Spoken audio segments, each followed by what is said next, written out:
Ako natatakot mamatay. Makakasama ko na din si Thor sa Valhalla.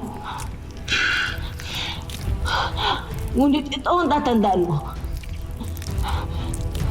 Kahit kailan, hindi na mahahawakan ng isang Diyos ang miyembro ni Thor!